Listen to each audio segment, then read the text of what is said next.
Hello, my name is Herbert Brill. I'm a practicing pediatric gastroenterologist at McMaster Children's Hospital and William Oslo Health System.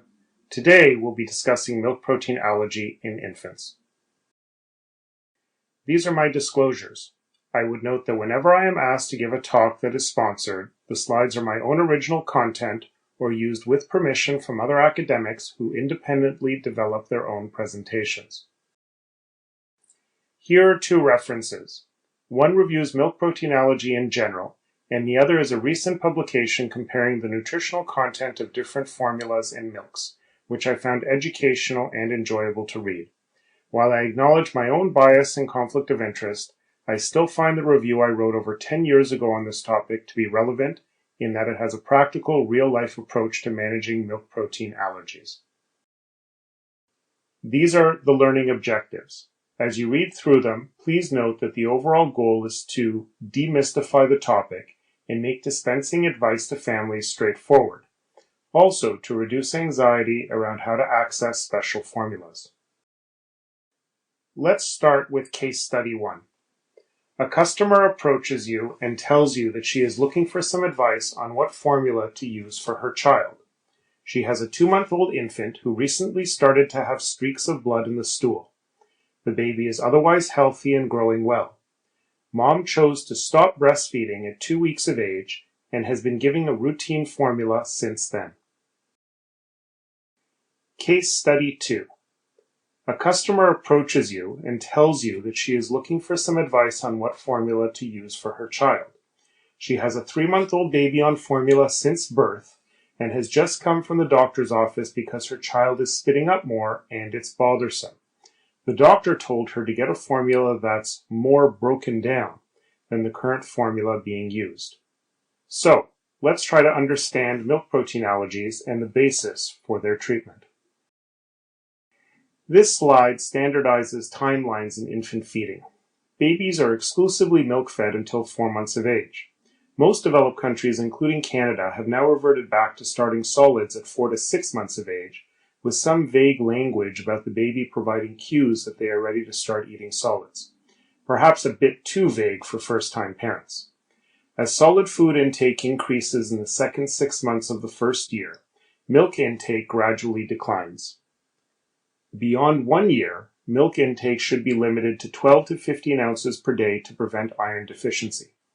For infants that are breastfed beyond a year, such measurement is challenging. But in general, a child eating 3 meals and 2 snacks a day will likely self-regulate their nursing requests. How often does milk protein allergy occur in infants?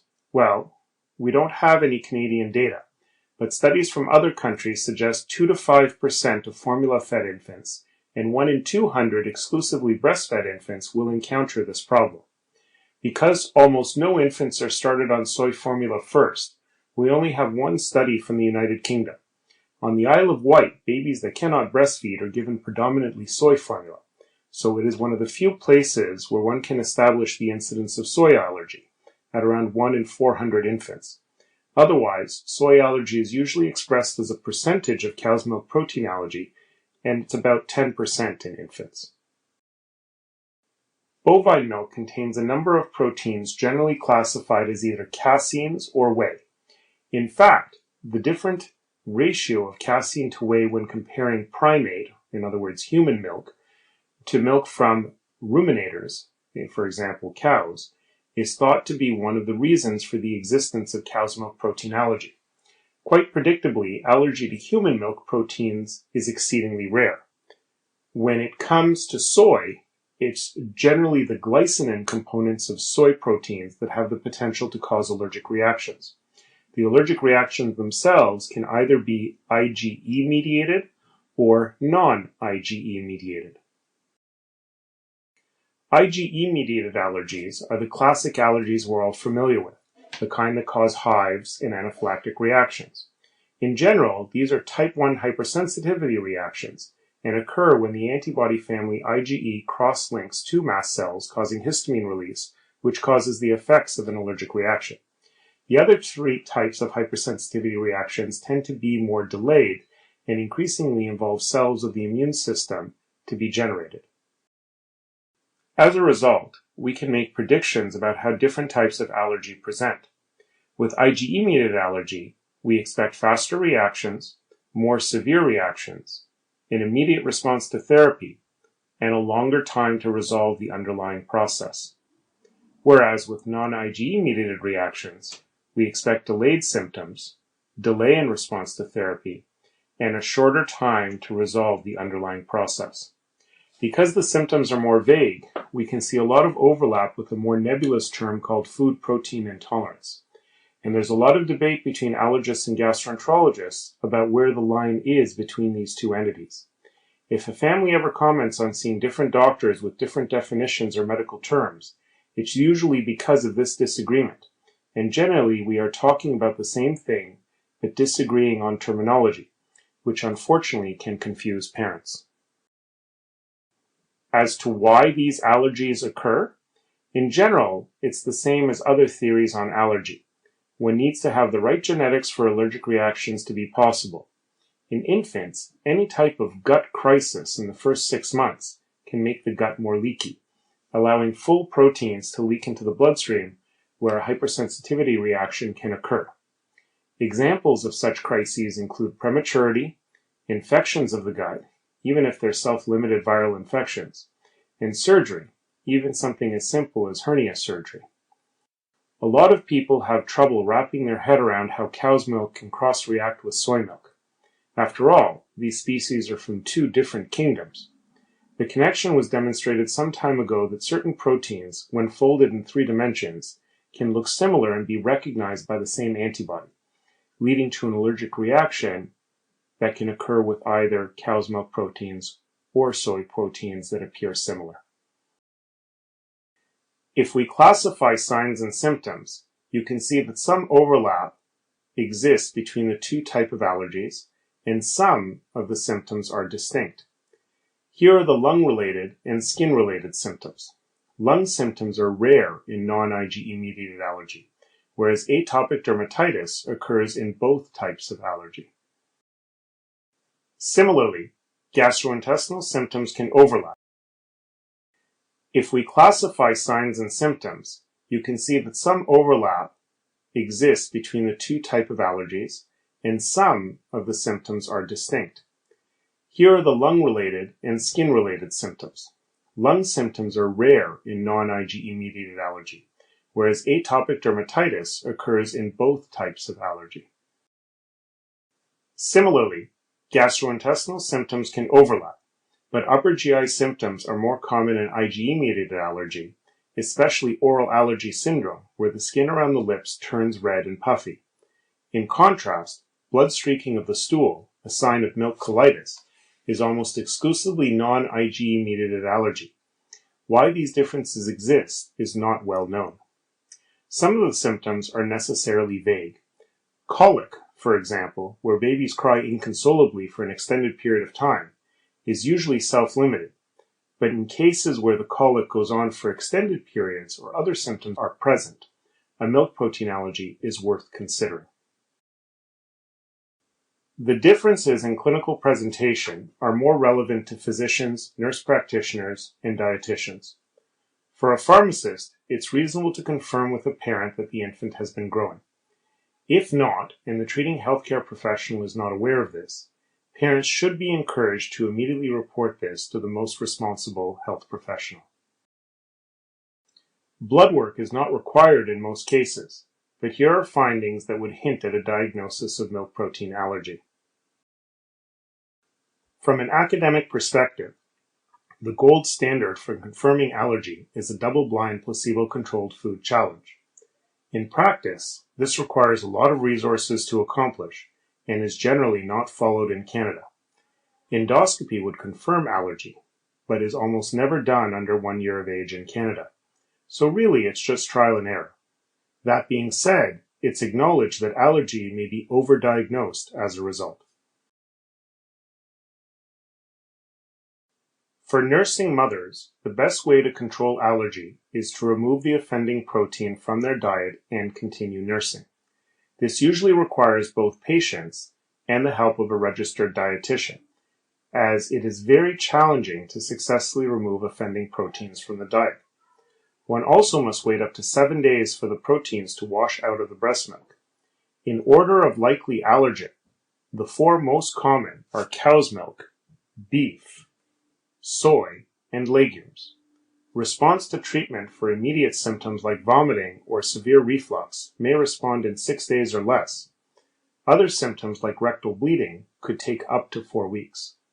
When counseling lactating mothers, it's always an opportunity to remind them that vitamin D supplementation of both mother and baby are recommended. Calcium intake can be assessed and supplemented if necessary.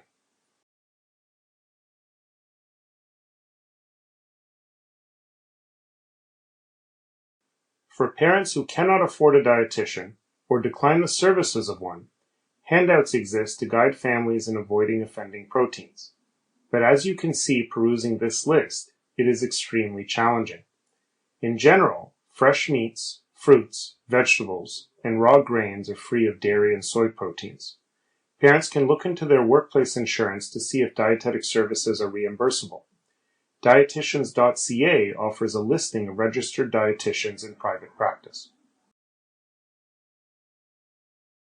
For the purposes of our talk, we are assuming that a mother has made a deliberate decision to stop breastfeeding despite access to resources to support nursing. To treat milk protein allergy with formula, one can use either an extensively hydrolyzed formula or an amino acid formula. The latter is even more broken down. Soy formula is discouraged because if the baby has a leaky gut, then cross-sensitization to soy can occur. However, to curb expenses, if the special formula works, after 1 to 3 months the gut is presumed to have healed, and one could try switching to a soy formula to reduce cost. These are the formulas available on the market. I'm naming them because there can be significant confusion in what is an extensively hydrolyzed formula, which works 90% of the time, and an amino acid formula, which works 99% of the time. Branding can also cause confusion, as some formulas lead with the brand name followed by their specialty name. In high-volume pharmacies, it's a good idea to have a laminated page classifying the formulas so employees avoid confusing advice.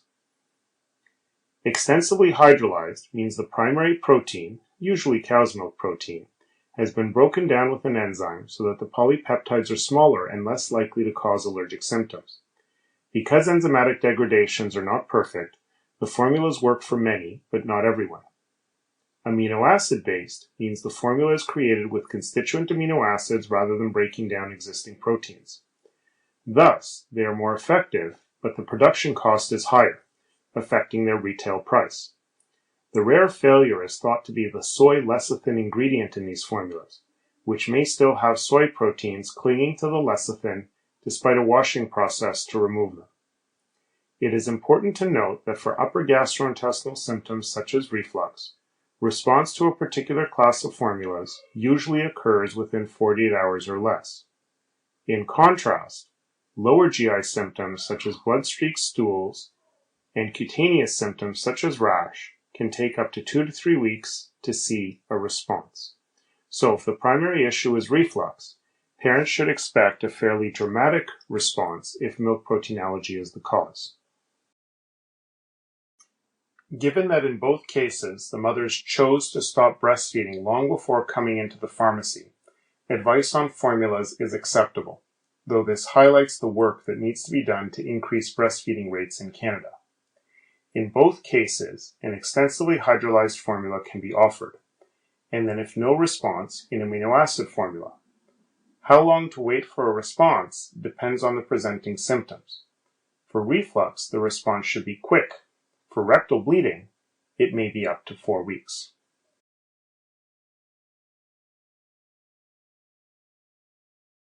Knowledge check question number 1. When a baby does not tolerate cow's milk formula, the next formula class to try is a soy-based formula, an extensively hydrolyzed formula, an amino acid formula, or a rice-based formula.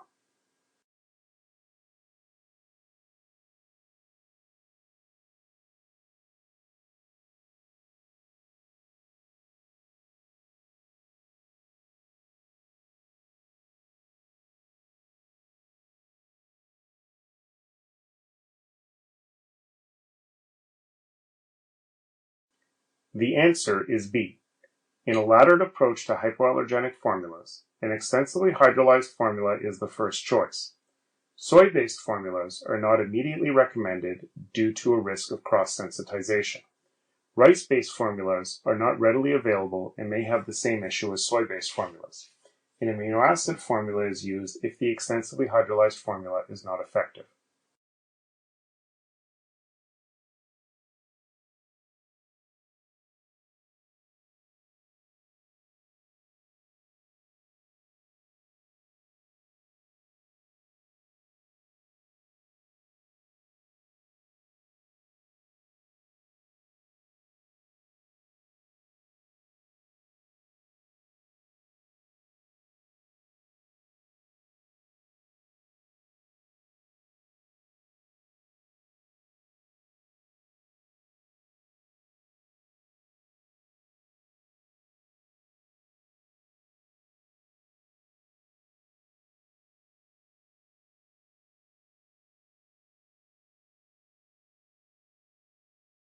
Knowledge check question number 2.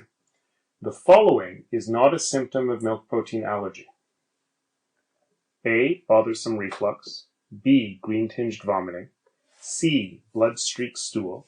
D. Rash.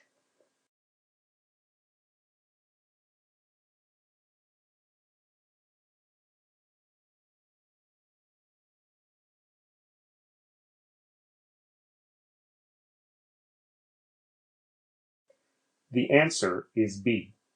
Green-tinged vomiting frequently represents a more serious underlying diagnosis.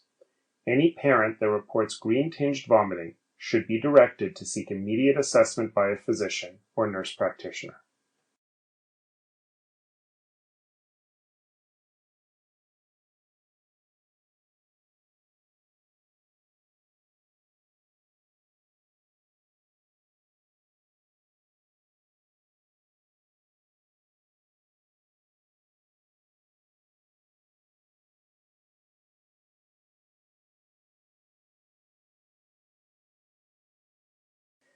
Now that we know how to counsel the parents in the first two cases, let's move on to case study 3.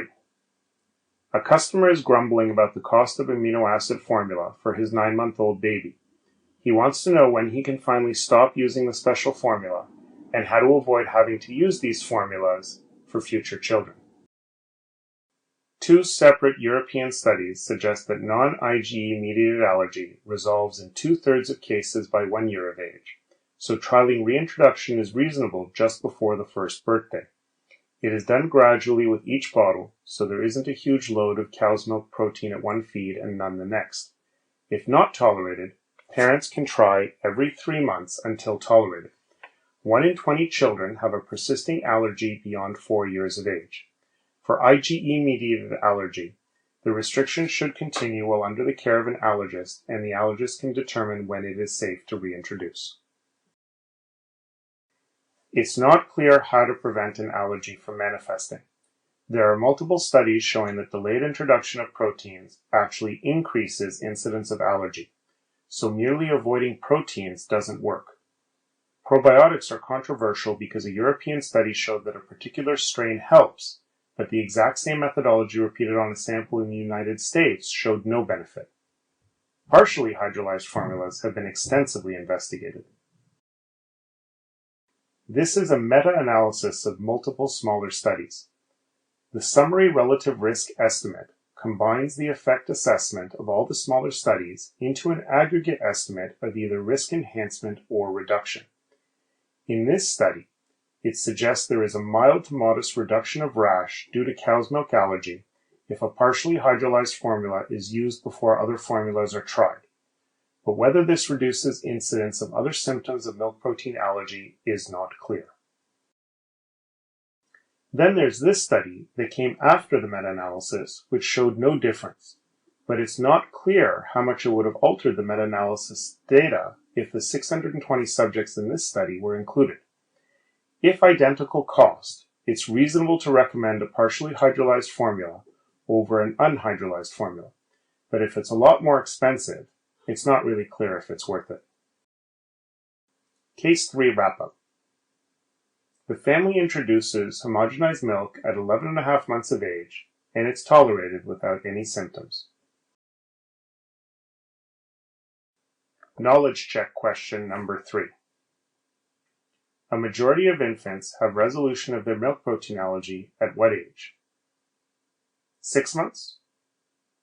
9 months? 1 year? Or 2 years?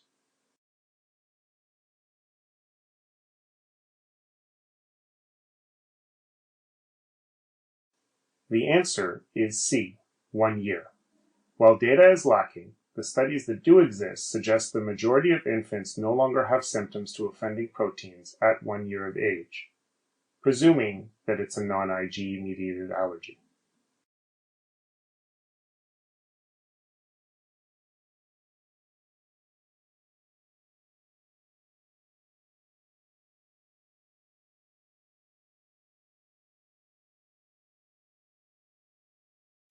Since the introduction of OHIP+, special formulas can be covered under the exclusive nutrition program. Originally, children under 24 could not have private health insurance, so everyone was covered. After the last election, this was modified to provide coverage only if private insurance was not available. This creates a gap in coverage, as private insurance in Ontario usually does not include formulas. But for anyone on OHIP+, coverage is offered if the nutrition products application is filled out and the formula represents sole source nutrition. So as long as the child has not started solid food yet, the formula is the only source of nutrition. According to the rules, a family must inform the government if they have started solids which are tolerated. In practice, the approval lasts until the child is 1 year old.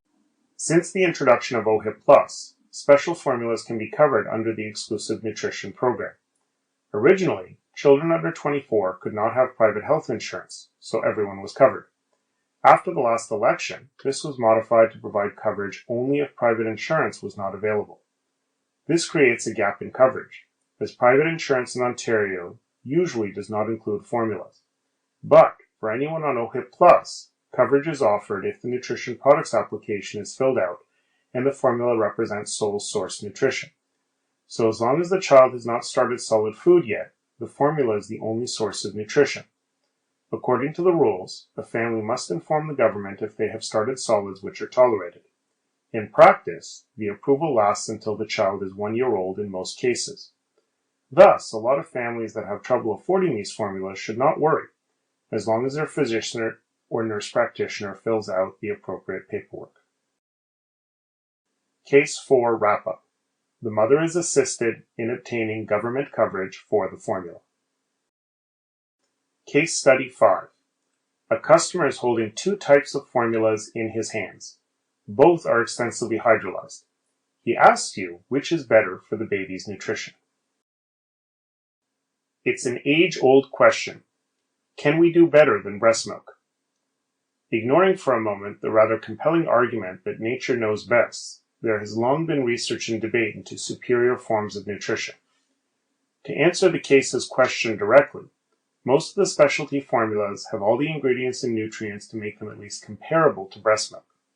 They do tend to have higher protein content, like other mammalian milk sources, but whether this has effects on primate metabolic programming is not immediately clear. Various mammalian milks have been substituted over the millennia with variable success. Depending on the milk, the amount of protein, fat, and lactose varies. Even the type of fat can vary, though it's less clear what impact this has on an infant fed a milk with higher fat compared to another, or an infant fed a type of fat that has a different distribution of types of fatty acids compared to another.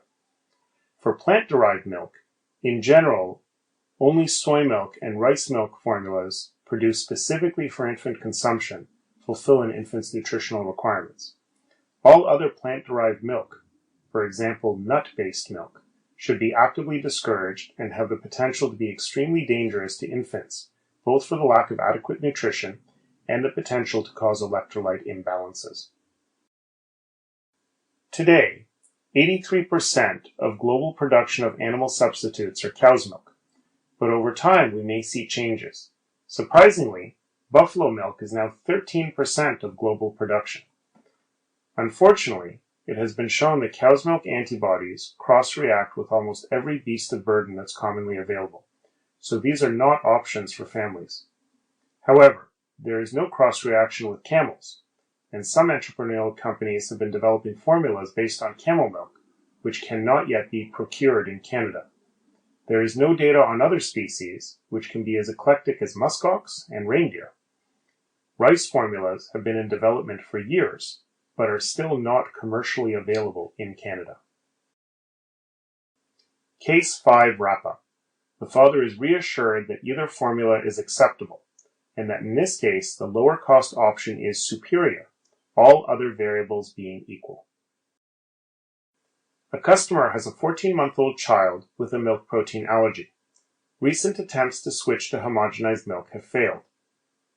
The customer wants to know if the same formula that's been used for the last 13 months is okay, or whether it should be switched now that the child is over a year old. The simple answer is that yes, formulas do not have a hard stop date as long as they are not sole source of nutrition. Just as breast milk does not have sufficient iron content after 6 months of age, similarly, formulas designed for children under 1 year of age may not meet all requirements. However, if the child is eating other foods, the overall nutrition may be balanced. This avoids the confusion of switching formulas if it is just for a short period of time. As noted before, calcium intake should be estimated, and if deficient in the child's diet, supplementation can be offered.